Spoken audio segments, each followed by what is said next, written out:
کله چې واتساپ کې موږ ته څوک میسج وکړي او هغه ډیلیټ کړي هغه موږ بیرته کتلی شو. هو د دې لپاره به تاسو سمپل ټریک وښیم. هغه که عکس وي، وایس میسج وي یا هم ټیکس وي، نو تاسو ډیر په اسانه باندې کتلی شي. که هغه ډیلیټ هم کړي بیا هم تاسو هغه کتلی شي. د هغه لپاره به تاسو سمپل راسئ پلی سټور ته. کله چې پلی سټور ته لاړئ، په پلی سټور کې به سرچ بټن کلیک کړئ او دلته به ولیکئ چې واتساپ میسج ریکوری. نو دلته ما سرچ کړی هم ده، تاسو به هم دا لومړی اپشن.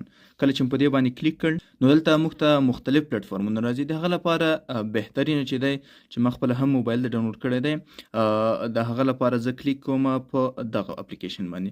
نو دا به موږ راسو انسټال کو. کله چې مو انسټال کړ موبایل پیج ته او همدا اپلیکیشن به اوپن کو. کله چې مو اوپن کړ نو راځو د هغه سیټینګ ته به لاړ شو او لږ څه سیټینګ غواړي. ټاپ اینډ ایکسپټ باندې به کلیک وکړو. سر لنګویج چې تاسو کوم لنګویج انتخابوئ. زه راځم د هغه لپاره همدا ډیفالټ انګلیش بیخي صحیح ده، ټیک مارک کوم.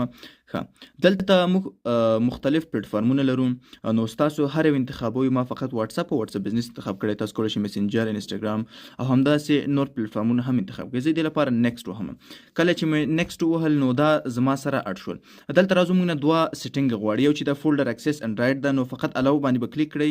تاسو دلته خپله همدا یوز دیس فولډر به ووهئ. بس نو یوز دیس فولډر باندې چې کله مو کلیک کول د به هم بیا الاو کوي، نو دا موږ سره ټیک مار شو. هغه نه وروسته د نوټیفیکیشن ریډر ده، نو دا به بیا هم الاو باندې کلیک کړل. کله چې موږ سره لومړی اپشن دی نو دا به هم موږ ټیک مار کړو. کله چې مو ټیک مار کړل دې څخه به راوځو، نو دا هم له موږ سره سو سیټینګ. اوس راځم زه په واتساپ کې ځان ته میسج کوم، ستاسو مخ ته ګورم چې دلته راځي او که نه راځي. زه راځم واتساپ اوپن کوم. کله چې واتساپ اوپن کوم نو زه خپل ځان ته له بل موبایل یا کمپیوټر څخه میسج کوم او هغه بیا ډیلیټوم، ګورم چې آیا هلته راځي او که نه راځي. ښه، دې لپاره ما ځان ته سلام رالیږلی. زه یو بل میسج هم ځان ته وکړم چې څنګه، نو دا ما ځان ته له بل کمپیوټر څخه میسج وکړ، نو دلته ما ته میسج راغلی.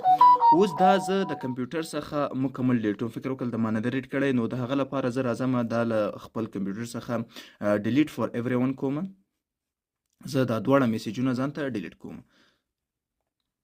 ډیلیټ فار ایوری ون. کله چې ما دا ډیلیټ کړل نو دلته ما سره میسیجونه دواړه ډیلیټ شول. ځکه اوس دلته راشم دلته ما ته کوم میسج نه ښیي که نه، نو د هغه لپاره زه سمپل راځم خپل واتساپ ته، دا ریکوری ډیلیټ میسج ته راځم. نو دلته به تاسې وګورئ چې ما ته دوه میسیجونه راغلي. نو ګوره زه که دا هم ریډ کولی شم، که دې لپاره مثلا ما سره وي یا ما سره ډیلیټ میډیا وي، که هغه ما ته عکس وي یا وایس میسج وي یا کومه ویډیو راغلي وي هغې ډیلیټ کړی، نو موږ یې دلته کتلی شو. نو دلته وګورئ چې ما ته مثلا دوه میسج راغلي دي. که څه هم دلته په واتساپ کې زه وګورم دلته ما ته دواړه میسیجونه شوي دي، تاسو کتلی شئ، خو زه یې دلته بیرته ریډ کولی شم.